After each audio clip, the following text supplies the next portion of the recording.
Hello students, তোমাদের সবাইকে আমাদের চ্যানেলে ওয়েলকাম জানাই। দেখো, আজ আমরা ক্লাস 9-এর জিওগ্রাফির তোমাদের যে ফার্স্ট চ্যাপ্টারটি ছিল গ্রহরূপে পৃথিবী, তার 2 মার্কসের যে কোশ্চেনগুলি হয় সেগুলি আমরা দেখে নেব। প্রিভিয়াস ক্লাসে আমরা কিন্তু 1 মার্কসের মানে গ্রহরূপে পৃথিবী থেকে যতগুলি শর্ট কোশ্চেন ছিল, 1 মার্কসের কোশ্চেন ছিল, সবগুলি আমরা কিন্তু দেখে নিয়েছিলাম।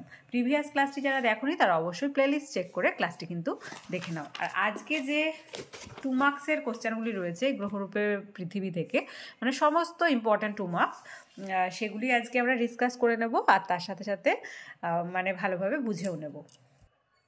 তাহলে চলো দেরি না করে আজ ক্লাসটি শুরু করি। দেখো, পৃথিবীকে নীল গ্রহ বলে কেন? মানে পৃথিবী, আমাদের জানি আমাদের কয়েকটি গ্রহ রয়েছে। কটি গ্রহ আছে? আগে তো 9টি ছিল, এখন 8টি রয়েছে। কি কি? বুধ, শুক্র, পৃথিবী, মঙ্গল, বৃহস্পতি, শনি, ইউরেনাস, নেপচুন আর প্লুটো।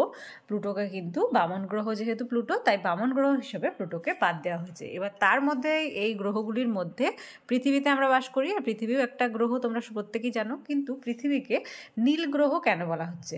কারণ আমাদের ম্যাক্সিমামটাই কি 3 ভাগ জল আর 1 ভাগ স্থল, প্রত্যেকেই জানো এটা। তাই যেহেতু পুরো 3 ভাগ পুরোটাই জল, এই কারণে জলের রং সাধারণত কি হয়?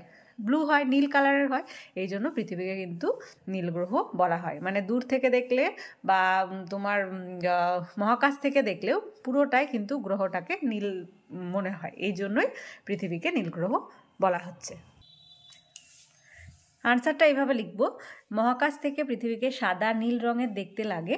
বায়ুমণ্ডলের মেঘে সূর্যালোক পড়ে সাদা দেখায় এবং জলভাগকে নীল দেখায়। যেহেতু পৃথিবীর বেশিরভাগ অংশ সমুদ্র বেষ্টিত, আগেই বললাম যে 3 ভাগ জল আর 1 ভাগ স্থল রয়েছে, 3 ভাগ যেহেতু ম্যাক্সিমামটাই সমুদ্র, এই জন্য নীল দেখায়। তাই মহাকাশ থেকে পৃথিবীকে নীল দেখায়, সেই জন্য পৃথিবীকে নীল গ্রহ বলা হয়। নেক্সট কোশ্চেনে চলে আসি, সৌরজগৎ কাকে বলে? দেখো, সৌরজগতের মধ্যে এই গ্রহগুলি রয়েছে। কী কী গ্রহ রয়েছে? আগেই বললাম, বুধ, শুক্র, পৃথিবী, মঙ্গল, বৃহস্পতি, শনি, ইউরেনাস, নেপচুন। এগুলো পরপর গ্রহ রয়েছে। কিন্তু সূর্য কিন্তু কোনো গ্রহ নয়, সূর্য হচ্ছে নক্ষত্র।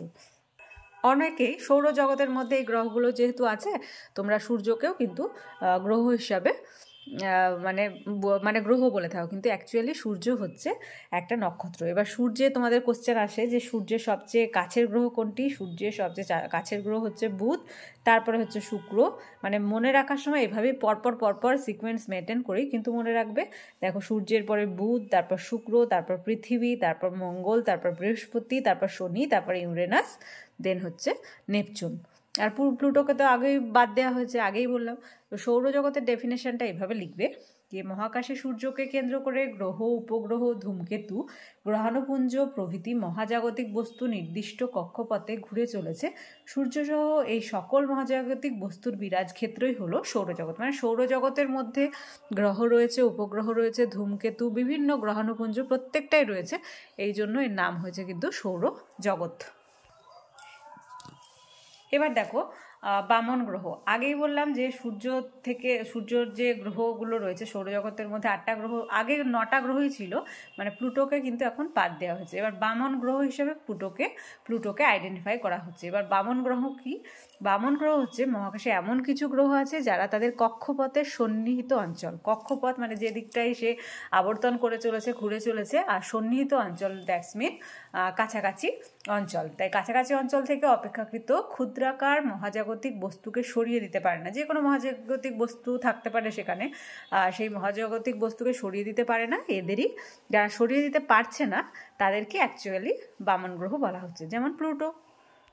নেক্সট কোশ্চেনে যাওয়ার আগে বলি, তোমাদের একটা পেড ক্লাস মানে পেড গ্রুপ আমরা স্টার্ট করেছি 1 জানুয়ারি থেকে। অনেকেই তোমরা অ্যাডমিশন নিয়েছো ক্লাস 9-এ। সেই পেড গ্রুপে তোমার হিস্ট্রি, জিওগ্রাফি, স্যারের লাইফ সায়েন্স, ফিজিক্যাল সায়েন্সের সমস্ত হ্যান্ড রিটেন নোট তোমাদের প্রোভাইড করা হবে। তার সাথে সাথে তোমাদের মানে যত রকমের প্রশ্ন হয় তার আনসারও আমরা দিয়ে থাকবো। আর তোমাদের যে প্রশ্ন বিচিত্রা রায়মার্টিন বেরাবে তার যে সলভিং ক্লাস স্টার্ট হবে তার সমস্ত আনসারের পিডিএফ কিন্তু সেই গ্রুপের মধ্যে প্রোভাইড করা হবে। তার জন্য কিছু ন্যূনতম ফিজ আমরা রেখেছি। তোমরা যদি কেউ ইন্টারেস্টেড থাকো, আমি স্ক্রিনে স্যারের ডিটেলস দিয়ে দিচ্ছি, মানে ওই পেড গ্রুপ সম্বন্ধিত ডিটেলস, আর স্যারের কন্ট্যাক্ট নাম্বারও দিয়ে রাখছি। যদি কেউ ইন্টারেস্টেড থাকো তাহলে কিন্তু স্যারের সাথে কন্ট্যাক্ট করে নেবে। ওকে, নেক্সট দেখো, পৃথিবীর নিরক্ষীয় ব্যাস ও মেরু ব্যাস সমান নয় কেন? Important question. পৃথিবীর আবর্তনের জন্য নিরক্ষীয় অঞ্চলে কেন্দ্র বহির্মুখী শক্তির প্রভাবে নিরক্ষীয় প্রদেশটি বেশি স্ফীত এবং মেরু প্রদেশে কেন্দ্রমুখী শক্তির কারণে দুই মেরু প্রদেশ চাপা হয়েছে। এই কারণে পৃথিবীর নিরক্ষীয় ব্যাস ও মেরু ব্যাস সমান হয় না। নেক্সট চলে আসি, জিপিএস কি? এখনকার ফোনগুলোতে জিপিএস রয়েছে, মানে যে স্মার্টফোন আমরা ইউজ করি প্রত্যেকটাতেই জিপিএস থাকে। জিপিএসের মাধ্যমে আমরা কি করি, মানে অ্যাড্রেস দিলেই আমরা সেখান থেকে অন্য জায়গায় যেতে পারি। এটা কি বলছে দেখো, তেমনি মহাকাশেও জিপিএস ইউজ করা হয়। জিপিএস হলো মহাকাশে ঘুরতে থাকা কৃত্রিম উপগ্রহ পরিচালিত একটি ব্যবস্থা। জিপিএসের মাধ্যমে বর্তমানে জলে, স্থলে, আকাশে নানা ধরনের তথ্য এবং কোনো স্থানের অক্ষাংশ, দ্রাঘিমাংশ, উচ্চতা ও সময় নিখুঁতভাবে নির্ণয় করা হয়। 1995 সালে জিপিএস ব্যবস্থাটি চালু হয়। জিপিএস ব্যবহার করার জন্য বর্তমানে মহাকাশে মোট 64টি মানে 64টি উপগ্রহ সব সময় কাজ করছে। ওকে, প্রত্যেক ফোনেই দেখবে জিপিএস কিন্তু রয়েছে। আর এখানে মহাকাশের কথা বলা রয়েছে, বর্তমানে মানে জলস্থলে সব জায়গাতেই ইউজ হয় যেহেতু। এবার চলে আসি, দিগন্ত রেখা বলতে কি বোঝো? দেখো, কোনো একটা ফাঁকা জায়গায় যখন তুমি দাঁড়াচ্ছ, ধরো এটা একটা ফাঁকা জায়গা, এই জায়গাটায় তুমি দাঁড়ালে, খোলা আকাশে মাঠে মানে ফাঁকা মাঠে দাঁড়ালে। এবার দূরে যখন তুমি দেখছো যে গাছপালাগুলো ঝোপঝাড় থাকে, মানে দূরের মানে অনেক দূরবর্তী অঞ্চলগুলো তুমি যদি লক্ষ্য করো, দেখবে এই যে যদি এটা পাহাড়ও থাকে, দেখবে এই দূর থেকে তোমার কিন্তু সমান শুধুমাত্র একটা লাইনের মতো দেখাচ্ছে পুরোটাই। এই পাহাড় পর্বত কিছুই বোঝা যায় না, একটা শুধু দাগের মতো বোঝাচ্ছে, একটা রেখার মতো বোঝাচ্ছে। এই যে রেখাটা খোলা আকাশের নিচে দাঁড়িয়ে তুমি যে রেখাটাকে কল্পনা করছো দূর দিকে মানে দূর আকাশে তাকিয়ে, সেই যে রেখাটা, এই রেখাটাকেই বলা হচ্ছে দিগন্ত রেখা। এবার আমরা মানে সংজ্ঞাটা একটু দেখে নিই। সমুদ্রের ধারে বা কোনো ফাঁকা জায়গায়, সমুদ্রের ধারেও হতে পারে, সমুদ্রের ধারে বা কোনো ফাঁকা জায়গায় দাঁড়িয়ে চারিদিকে তাকালে মনে হয় আকাশ ও ভূমি যেন একটি বৃত্তরেখায় মিশেছে। ধরো এটা আকাশ আর এদিকে ভূমি, একসঙ্গে মনে হবে পুরোটাই একটা লাইন, সেটাকেই বলছে দিগন্ত রেখা, মিশেছে। আর কি বলছে, এই বৃত্তরেখাকে দিগন্ত রেখা বলা হয়। ভূপৃষ্ঠ থেকে যত উপরে ওঠা যায় দিগন্ত রেখার পরিধিও তত বাড়ে।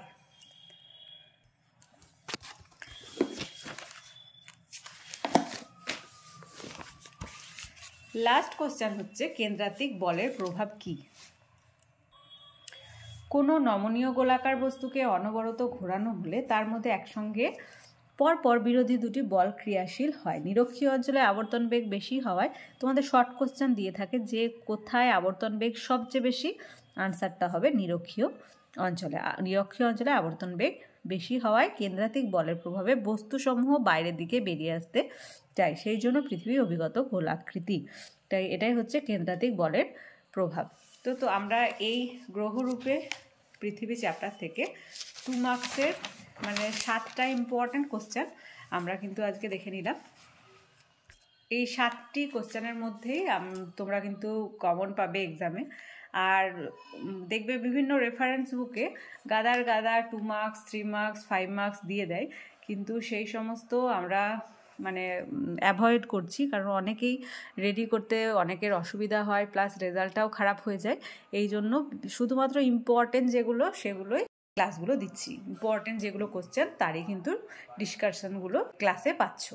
প্রত্যেক ক্লাসের চ্যাপ্টার ওয়াইজ হয়তো সম্ভব হবে না, প্রত্যেকটা চ্যাপ্টারই কভার করা চ্যানেলের মধ্যে সম্ভব হবে না। এই জন্যই আমরা পেড ক্লাসটা স্টার্ট করেছি, যাতে করে যদি কোনো কিছু দিতে পারলাম না চ্যাপ্টার ওয়াইজ, হয়তো তোমার চ্যানেলে দিতে পারলাম না, সেক্ষেত্রে আমরা পেড গ্রুপে কিন্তু ওটা দেবই, যেহেতু ওটা পেড করা থাকছে, এই জন্য পেড গ্রুপে সেটা কিন্তু দেওয়া হবে।